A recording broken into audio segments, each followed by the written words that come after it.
Avere carenze di vitamine dopo questo video sarà davvero difficile. Ciao, sono Alberto Zippo, il tuo cultore del benessere preferito, e oggi vedremo insieme la miglior fonte alimentare di ogni principale vitamina esistente. Ti consiglio di guardare il video fino alla fine, dato che oggi illustrerò 7 alimenti più qualche bonus per ridurre al massimo la carenza di alcune vitamine. Se hai piacere, iscriviti al canale così da non perderti i prossimi video che pubblicherò. Ora bando alle ciance, volume a palla, partiamo!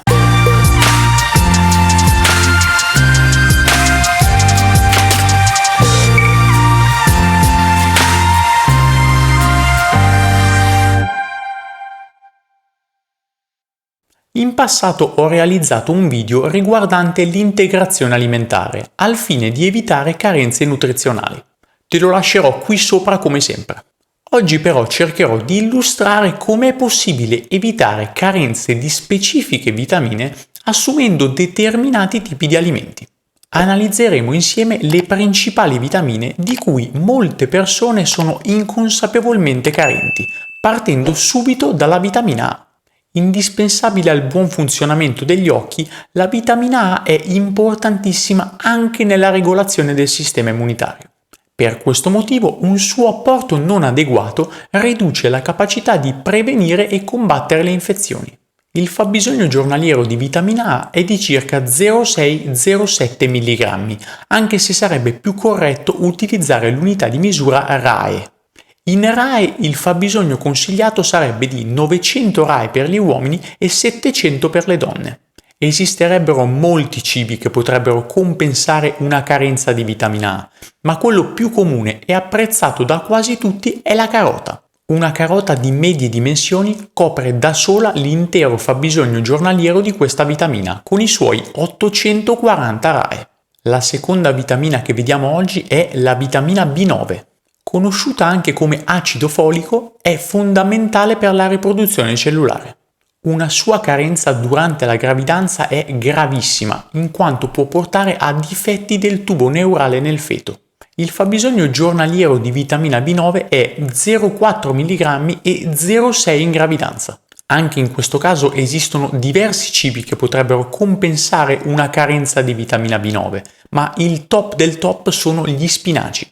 Se consumati crudi o cotti molto rapidamente al vapore, compensano totalmente una carenza di acido folico, con i suoi 0,4 mg per 200 g di alimento. Passiamo alla vitamina numero 3, sto parlando della famosa vitamina B12. Fondamentale per la formazione dei globuli rossi e per il mantenimento delle cellule nervose, una sua carenza può danneggiare i nervi causando danni neurologici gravi ed irreversibili. Il fabbisogno giornaliero di questa vitamina è di 2,4 microgrammi per gli adulti e 2,6 per le donne in gravidanza. Solitamente vi è una carenza di questa vitamina nelle diete vegane, di conseguenza è difficile citare un cibo di origine vegetale. Sono svariati invece gli alimenti di origine animale che potrebbero compensare una carenza di vitamina B12, ma ho scelto il più valido secondo il mio punto di vista, ovvero le vongole. Sono sufficienti solamente 5 grammi per coprire interamente il fabbisogno giornaliero. In una dieta vegetariana si potrebbero invece sfruttare le uova. Sono necessari 150 g di uova per coprire il fabbisogno giornaliero di vitamina B12. Per chi segue un regime alimentare vegano, invece, si ricorre generalmente ad un'integrazione di vitamina B12. Uno degli alimenti però che reputo giusto segnalare sono le alghe, in particolare l'alga nori.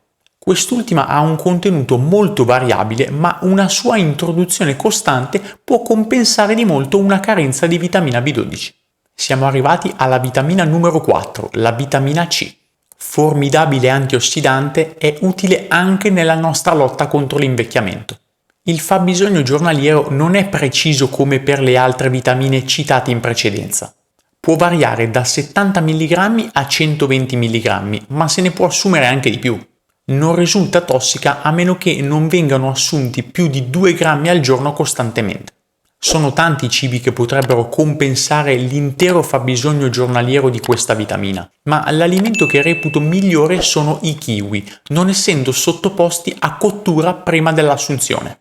Un etto di kiwi contiene mediamente 100 mg di vitamina C. Per questo motivo con 70 g di kiwi avremmo raggiunto il nostro obiettivo minimo giornaliero. Andiamo oltre. Vitamina numero 5 di oggi, la vitamina D. Risulta fondamentale per la salute delle nostre ossa, in particolare la vitamina D3, specie se abbinata alla vitamina K2 che vedremo dopo. Il fabbisogno raccomandato di questa vitamina è di 20 microgrammi al giorno. Al contrario delle vitamine viste in precedenza, sono pochi i cibi che possono aiutarci per quest'ultima. L'alimento che generalmente è più apprezzato ed è comunque una valida soluzione, anche se non la migliore, è il salmone. L'importante è che si tratti di salmone selvaggio e non allevato, anche se fosse surgelato e non fresco. Il salmone selvaggio infatti contiene 20-25 microgrammi di vitamina D per etto e questo può aiutarci a compensare il fabbisogno giornaliero che non riusciamo a recuperare dal sole. Passiamo ora alla vitamina numero 6 di oggi, la vitamina E. Antiossidante insostituibile, ci protegge dall'ossidazione delle nostre cellule, ma non solo. Rallenta la comparsa delle rughe e ci protegge da tumori, problematiche cardiovascolari e neurodegenerative. Il suo fabbisogno giornaliero è stimato in 12-13 mg. In questo caso abbiamo diversi alimenti che possono aiutarci. Quello più comune e apprezzato da quasi tutti è la mandorla. 50 g di mandorle non tostate contengono i 13 g richiesti per compensare il fabbisogno giornaliero. Siamo arrivati all'ultima vitamina di oggi, già annunciata prima, la vitamina K. La vitamina K si divide principalmente in K1 e K2. Risulta necessaria per la coagulazione del sangue e per la mineralizzazione dello scheletro. È utilissimo combinare la vitamina K2 alla vitamina D3, come accennavo prima, per un semplice motivo.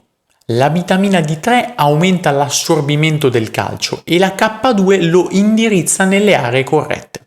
Il fabbisogno giornaliero raccomandato di vitamina K in generale è di 140 microgrammi al giorno, ma non è specificato quanta vitamina K1 o K2 bisognerebbe assumere.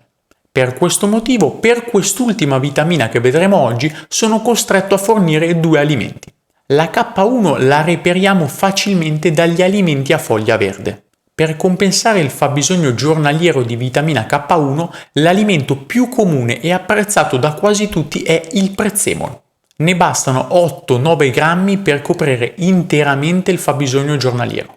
La K2 invece è prodotta dalla fermentazione della fibra alimentare e quindi è più difficile da reperire nei cibi.